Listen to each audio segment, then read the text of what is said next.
back. Hey. Okay, good morning, guys. It's Darren from Jace Media, and in the chair this morning is Vocal General from Hard Rockin' Aussie Rockers Shotgun Mistress. Glenn, how are you, buddy? I am fantastic. Thank you very much for having me, buddy. Listen, it's an absolute pleasure. Um, I've done the last three reviews of your guys' tracks, and it's kind of it's a refreshing, like it's a hard rocking sound, but it's a different sound, if you get what I'm meaning. Yeah. Look, I totally agree. I think it's just a type of music that we're not really trying to sort of reinvent the wheel, sort of thing. I think they call it classic rock for a reason, and just being able to put your own spin on things, I think is enough. I mean, how far can you really go these days? And it's just about having fun and getting out there and giving it your best shot. And I think in these crazy times of when nothing's happening, it's hard, to keep momentum going, and you guys have obviously you've released, single after single, and I think that the juggernaut just keeps on rushing, which is great, and you kind of get you just want more, when you get when you get the video out, you think, wow, I just want to get more, and it's just these crazy COVID times. I know you guys had it hard. As I said before, my son lives there, and he's like, "Oh, Dad, it's been crazy. Everywhere you go, it's just mental, and you can't do nothing." And and you think about it, for a country your size, which is so vast, and you have a couple of cases and they close the world down, Britain's in meltdown, we're just like, yeah, let's go out, fucking don't give a That's it. Fuck it. and so I think you guys are doing it right yourselves in New Zealand, shut the place down, keep it in lockdown, and then things will gradually start to open. He said to me, was it Friday, he went into a bar for the first time with no face covering, and the girl was like, how are you going? He's like, yeah, he was totally taken aback. He's like, what the fuck's going on? And they're like, yeah, So I think to get back to something like that it's amazing, from the time you've had since February till now, There's definitely a big stigma to it now, that's for sure. Like, it used to be, now if you cough in public, it's like this mass, like everyone looks at you and runs away. And but I mean, it's definitely like now unclean. Hey, it's like the unclean, Yeah, exactly. Yeah, unclean as it is, mate. I was unclean before coronavirus hit. Yeah, that's what us rockers do. You don't wash. I remember Ozzy Osbourne licking up his own urine, so I think it's snotting it through a straw. That's even better. Exactly, that's it. Come from good grounds, good foundation. Yeah, absolutely. So what have you guys been up to in lockdown? Have you been trying to get together? Has it been difficult? I know you've been putting out some music, but has it been hard to keep the momentum going? Yeah, I think it's just about finding clever ways of overcoming a bad situation, and I think we've done, reasonably well. We're still pretty much infancy wise when it comes to a band. I mean, our first album's out so early next year, so that's all ready to go. We've about halfway through, 3/4 of the way through writing our second album, so we did a lot of that over the past few months. And sort of music videos is quite hard to do. So with the first one was when we were in the first lockdown, and that was Saving from Myself, and that was all done actually here and at each of our places, just using stop motion and just lots of camera shots.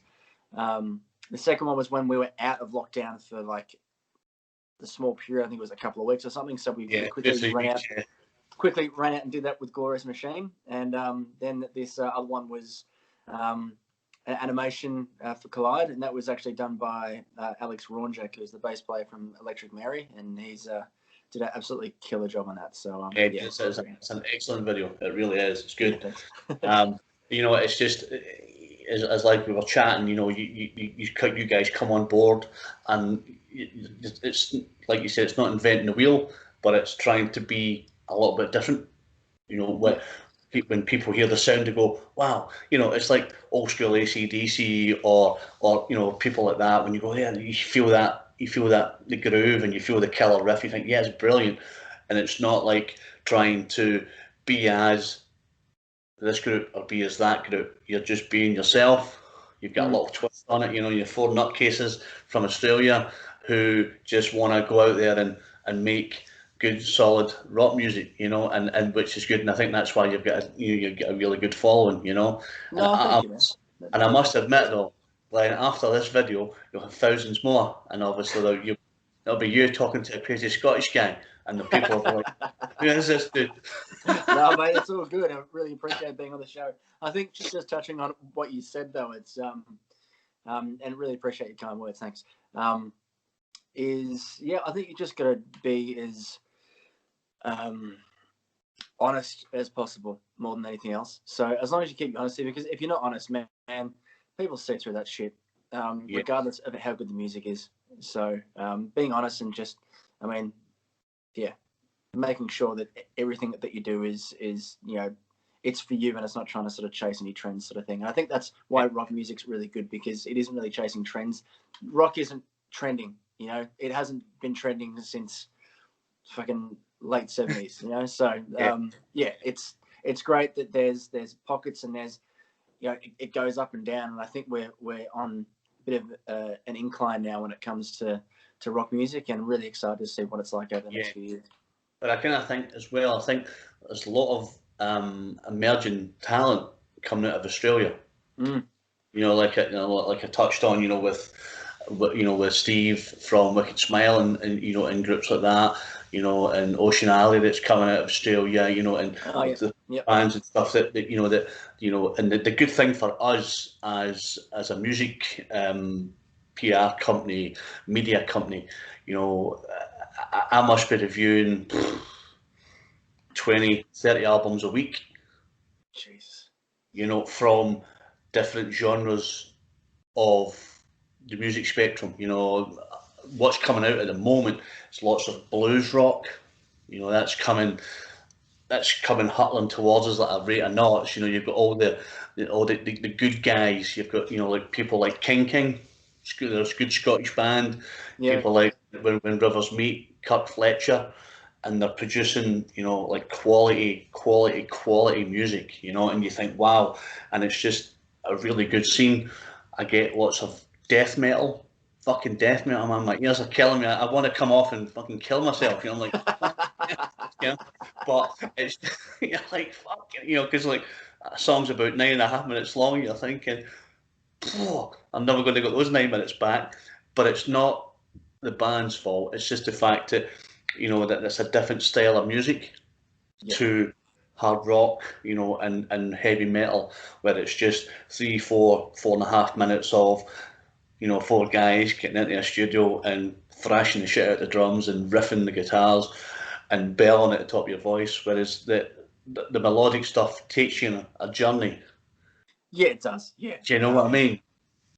Yeah, I think as long as there's an impact that's made and something that's really engaging, and if you grow up in the rock world and the hard rock world, even the metal world, with this stuff, because obviously we've got a connection with Matt Wilcock, our guitarist. He's as heavy metal as they come. I mean, he's like, I think he was like number 96, the top 100 metal guitarists in the world, like one in front of like Mike Patton or something. And like he's done like Berserker and the Bremelin, and he's toured with Cradle of Filth and all these like really dark metal bands.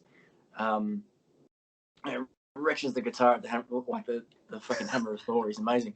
But yeah, and it was him that actually wanted to start this up. I mean, this is his sort of baby. So he's like, man, I just want to get into some rock for the time being and slow down a little bit. So funnily enough, just to go off on a bit of a tangent, he's Matty is the quintessential heavy metal as well. So what you'd probably pick for him as a daytime job, he actually does. So he's he works in a morgue. He's the the guy that puts all the pieces back together again. Yeah, an embalmer. Yeah. So Wow. that's like, you look at him, he's just heavy metal, and then when you ask him what he does for a job and ends up doing that, I think it's He must be really busy. yeah. No, he loves his life. What do you do? Address dead people. What do you do at night? I rock the shit out of fucking. Exactly. Yeah. I feel like, okay, because it's just two totally different worlds. But I guess they do come together, because Yep. I guess it gives you a lot of time, when you're, I guess when he's embalming someone, you've got the headphones on and you're just like, rocking out or zoning out to something. Yeah. Because I think I think that's where he gets his creative juices from. Yep. Looking at dead people all the time. Yeah, totally. And I think we have a little bit of a parody thing going in our music videos as well. So the three ones on this album, you'll notice that there's like a severed hand in each of them. Yeah. So it makes a cameo each time. So that like plays a little bit on that too. So I think it's very vital to have fun with clips like that and just add Put your own spin on it, and kind of have a little parody of someone. I wonder what that's all about, and until you get to speak to you guys, you find out what the hand is all about, which is quite good. It's quite fun, to think, yeah, I've seen that again, I've seen this again. What's all that about? It's quite good, it's a nice thread for the story. So how is the album finished? Yeah, Middle, man. Yeah, album was done a while ago. We did the album before we got signed to the label, so that was kind of like our way in with the label, and they loved it. So we just we're signed to them for this one, and yeah, we made a lot of friends and band friends and whatnot through the label as well. So it's quite a nice family through Golden Robot Records. And Golden Robot's good. They're really good. They've got lots of cracking artists, and they've got good people running the label, which is good. And they'll look after you, and I think what they do is you see kind of emerging talent, and like you said earlier on, rock and roll, I think, is having a resurgence. I think that people are making music, bands are coming back, and people are going, oh, that'd be really good. You get stuff, like Diamond Head are producing a 40th year album, and people go, wow, I remember that the first time round, or people like Uriah Heep, when they released a 25 album fucking mega box set. People go, oh, I remember that song, first time round, and like, for me, when I talk to people about doing my music and stuff, my first intro into music was 1978. Pinnacle of rock and roll. When I saw my brothers AC/DC at the Glasgow Apollo. It's the world famous music venue that hosts everyone. The paint, the cement was crumbling. Its windows are all smashed. But was that before or after AC/DC got there? Yeah, well, that was probably during, I think. But it's just, that was my first, venture into rock and roll, and you just think, wow, guys are amazing. Young Angus Young stoating about the stage, thinking, look at this dude, he's got shorts on. What's he all about? But you kind of think, you just kind of get that. You get what they're all about. And I think that's the same for you guys. You bust onto the scene, and people are like, wow. It's like it plays with your mind, the tracks and what they're all about and how they come about. And as I say, when I did my reviews, sometimes if you're into a song, I'll give it 8-9 lines. When you get into it, sometimes you go, there's a 3-liner, pump it out. But with you guys, what I normally do is I listen to it, I get the feel of it, I play it back, I pour myself a glass of red, and I just sit there and I get into it, and you kind of absorb yourself, you know, in the music and kind of what it's all about, and the vocals and the riffs, and you just think, wow, I can't wait to get the album. So obviously you need to drop it into my inbox when it comes out. It'll be right there for you, buddy. No stress at all. Absolutely, so looking forward to it. So what's if any, do you have any plans for next year?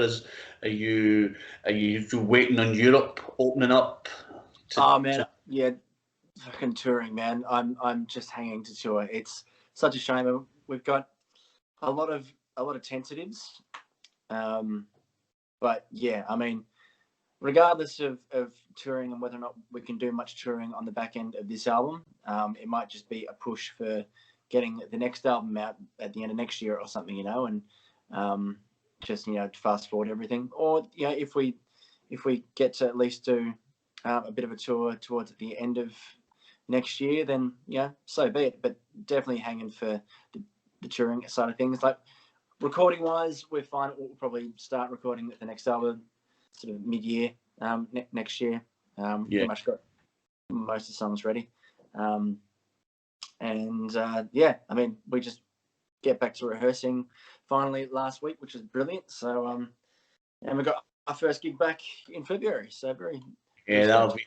I think for you guys, like I said earlier on in the conversation, for me, I get up in the morning and I open my inbox and it's like ping, ping, ping, ping, ping, albums, albums, albums, singles, EPs, and for you guys, you've spent so much time in the studio putting the album down, and then COVID hits, and you're like, can't do anything.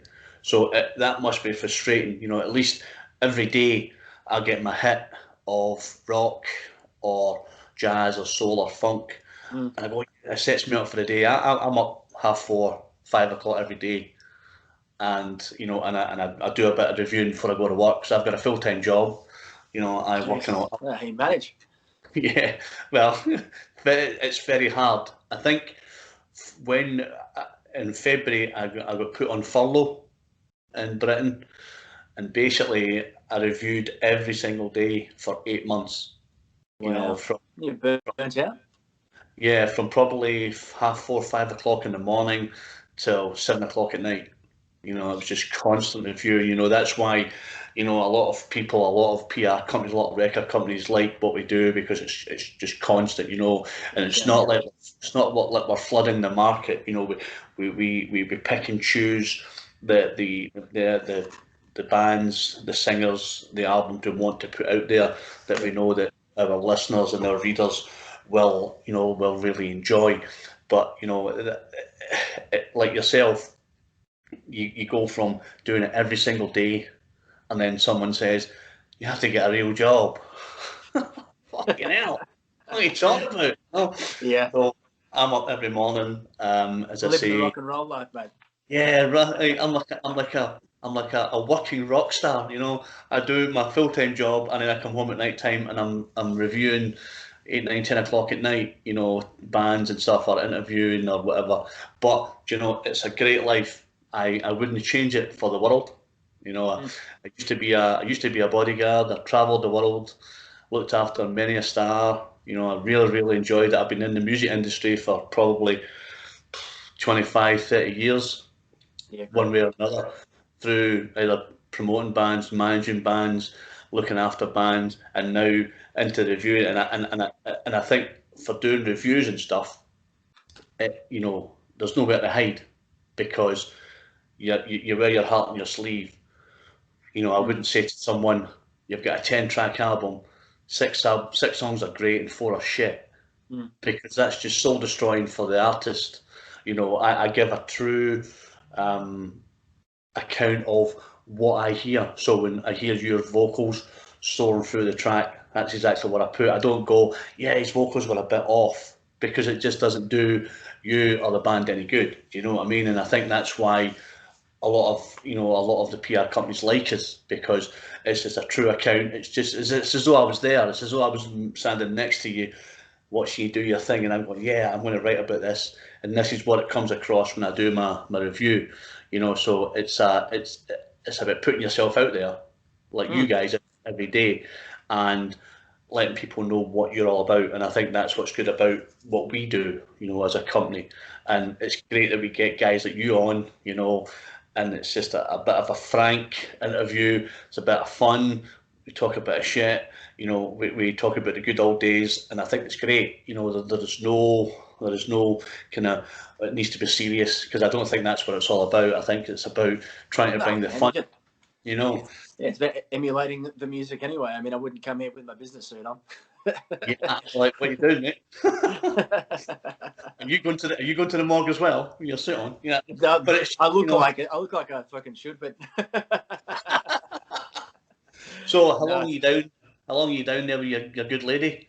I'm here with my lady just for another week or so, and then go back home for Christmas. And we're in the studio on the 28th of December for a couple of days just to remix the only ballad on the album. So we're keeping the album very, very traditional when it comes to hard rock. You have the one ballad, but this one's a killer ballad, man. I mean, there's almost like choir in it. There's a quartet in it as well.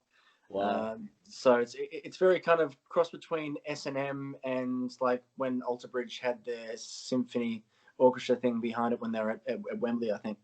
Yeah. So yeah, it sounds great, man. It just needs to be mixed a bit more. Just sitting on it over the past 6 or 7 months, and it's probably the only serious song that we've got. Everything else is just about letting loose and being gobshites, But this one's Yeah, listen, I think that's good though. I think it's always good to show a bit of your softer side as well. A bit of, like you say, every album has to have a ballad on it. it Because needs people one. get Yeah, people definitely don't needs one. say all they do is fucking rock out for 10, 12 fucking songs. You need a bit of Exactly. stiffness in the middle. People go, yeah, these boys have a heart. He's talking about his bird, or he's talking about fucking, knocking someone over, but taking them to the hospital. He's a really caring soul, and let's put that down in the song, type thing. And I think that's quite good as well. That you don't. It's just, bum, bum, bum, bum, bum, 12 songs, and people go, wow, that was intense. A Yeah. little slow in the middle is always good. It always Exactly. Yes, you need one brings of you them. back to earth. Which is Yeah. quite nice. Yeah. So that's And good. So when are you hoping to release the album? we're going to release that ballad next sort of first thing in the new year, and the album will probably be a couple of months after that. So probably around sort of late Feb, March, I reckon. Cool. And then we'll hopefully try to at least sort of sort out an Aussie tour until borders open. And while we're doing that, by then we would have finished writing. Aussie tours are very short because there's only like 6 cities.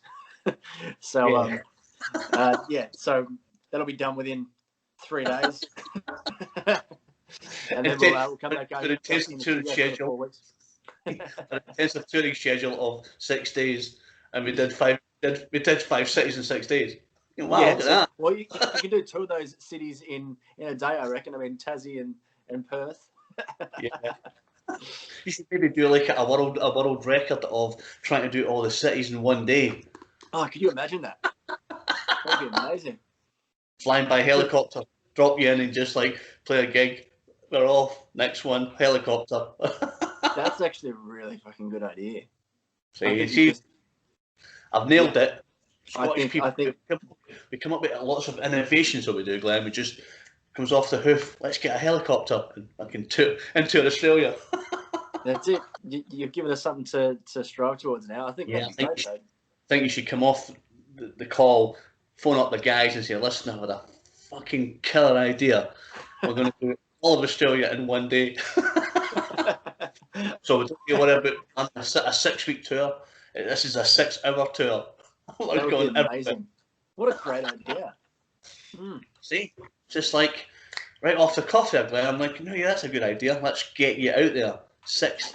You're an ideas guy. Dave was telling me you're an ideas guy, Darren. So I like to bring a bit of innovation to the table, Glenn. Just so great. that I love it. Always about innovation. so Definitely. take that to the boys. Take that to Diamond Dave, because he looks like he's an innovative kind of guy, and I'm sure he'll take it on board. Oh yes, he is the loudest, most in your face guy out of the whole band. He's the loveliest guy in the world. He's just absolute legend of a man, one of my besties, and but yeah, he's definitely got the brains and the open ideas for it. That's for sure.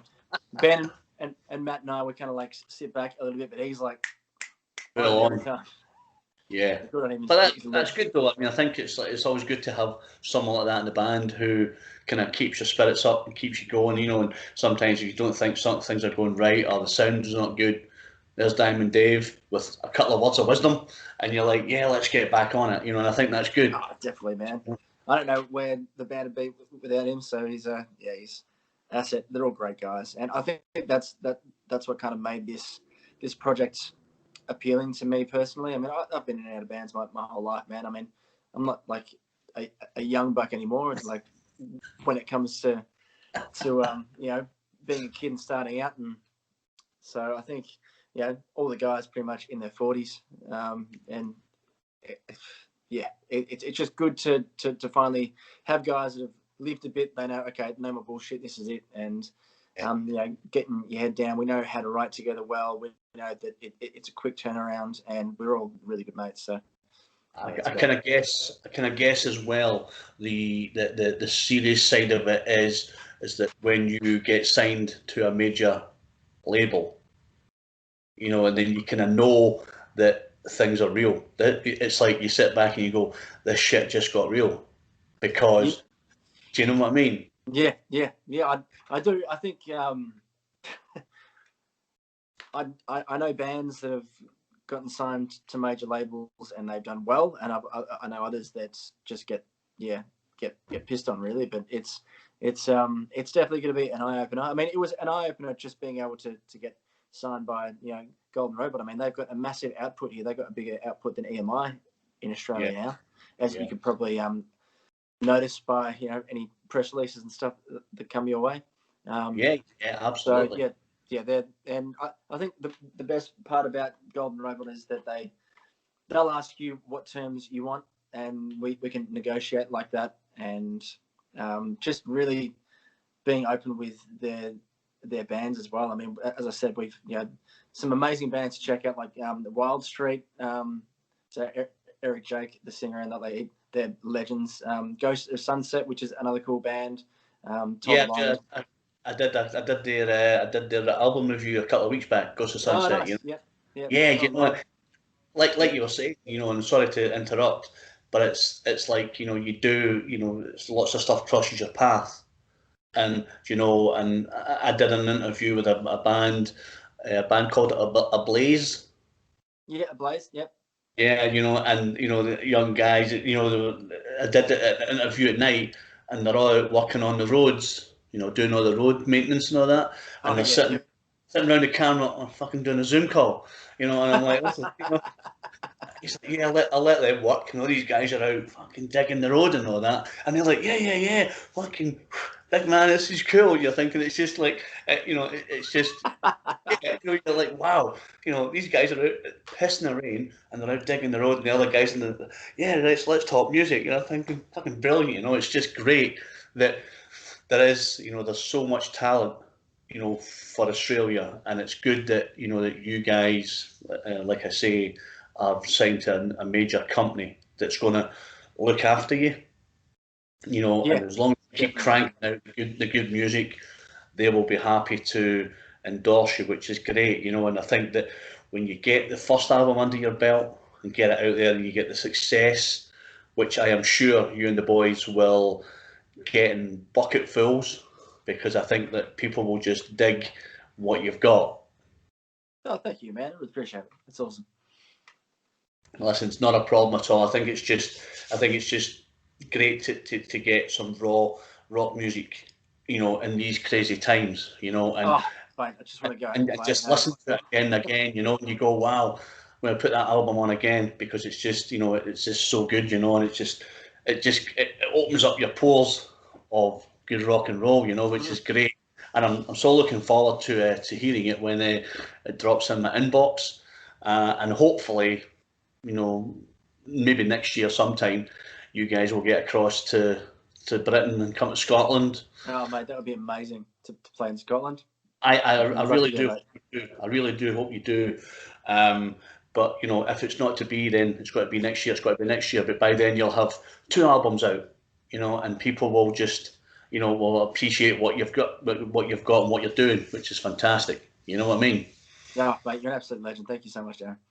Listen, not a problem. And listen, I'm conscious of your time. I know you want to spend some time with your good lady. Ah, she's fine.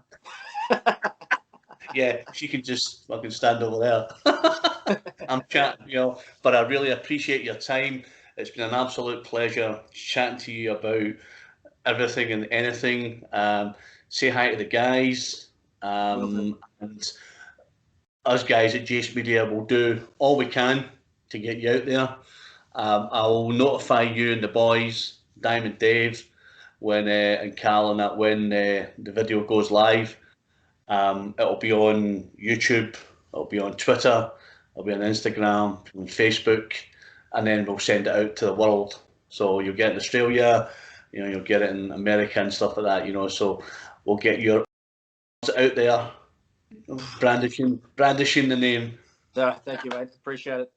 Listen, you're absolutely welcome, mate. But this is Darren from Jace Media in conversation with Vocal General Glenn Frogwell from Shotgun Mistress, saying thank you for your time. Keep rocking, brother, and hopefully we shall see you soon. And I'm looking forward to the new album. You're an absolute legend, mate. Thank you so much. Really appreciate it. Take care. Cheers, buddy. Thanks, Glenn. See you, man. Cheers, bud.